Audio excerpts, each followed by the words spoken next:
Since I've started this blog, I've had a lot more people ask me this question. What is the most important thing I can do for my marriage? What is your best advice? What is the one thing I can do to ensure the success of my marriage? Well, here is my answer for now.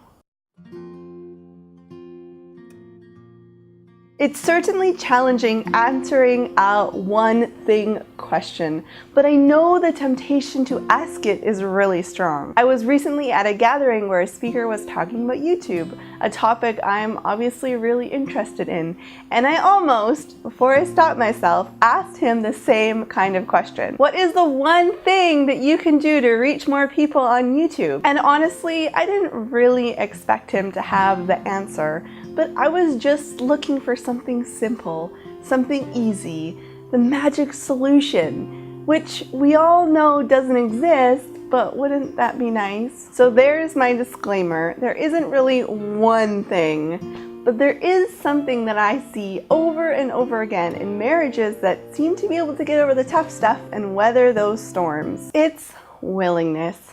Willingness to listen, willingness to set aside your ego, willingness to try new things, willingness to let go of expectations, willingness to grow together. A marriage simply cannot survive one or both partners saying, I am what I am, take it or leave it, I'm just not willing to change. In my own marriage, there has definitely been a process of growing the willingness. In the beginning, we came as individuals, as many people do. We had our own hobbies, our own ways of interacting with the world, our own expectations of a relationship, our own goals, our own past. Granted, we were really young, so I think in a lot of cases we did have more flexibility and we hadn't really solidified our personalities yet. But I really don't think we understood how much willingness was going to be required of us. In terms of our own individual struggles, I had to learn the willingness to try new things because change has always been really hard for me. And also the willingness to listen deeply was really tough for me because I am always analyzing and thinking and like to know it all, but I don't know it all. Shocking. And I had to learn to be willing to listen to my husband's perspective, even if I didn't think it was right. And my husband was learning about the willingness to accept my influence once in a while. That's right. When I first started reading marriage books and wanted to implement some of the strategies, his initial response was like, and I was feeling like, man, he's not willing, and this is frustrating. But it just took him a little bit of time, and once he saw some results, he understood that it's okay to try new things in this area and that I wasn't going to blame him for everything. And now, thankfully, he's the one to champion most of the things that I bring to the table. So it makes us a good team. But this took some time, and I think unfortunately it also took seeing some of our friends' marriages dissolve, and that proved to be good motivators for us. Because in most cases, one partner just wasn't willing. So what does willingness really look like? Is it jumping up like an eager puppy every time your spouse wants or needs you to do something?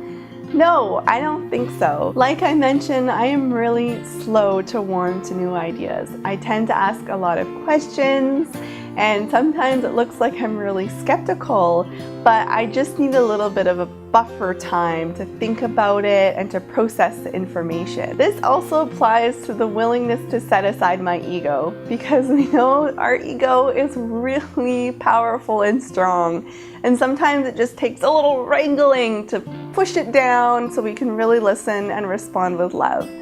So if your partner is kind of like me or seems unwilling at first, don't kind of brush it aside and say they're not, because they might just be struggling with a transition period. So at the end of the day, I think the question that everyone needs to ask of themselves is, what am I willing to do for my marriage?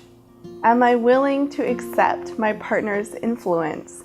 Am I willing to look at my ego Am I willing to change? Am I willing to grow? And I also think, like with any character trait, it needs to be balanced with other qualities like assertiveness and moderation.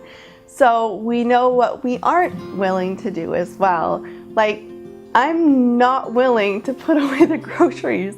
I have no idea why I don't like that task, but I can't stand it. So that's where I draw the line. Thankfully, my husband doesn't mind doing that job. Am I weird? Does anyone else have that problem? Thank you so much for watching, everyone. It's been an honor to have you here. I make videos every Friday about marriage, so please subscribe to my channel so you will never miss out. If you do subscribe or hit like or share with your friends, it helps me tremendously reach more people and help more marriages thrive. So thank you so much for your encouragement and support. I will see you next week. Bye!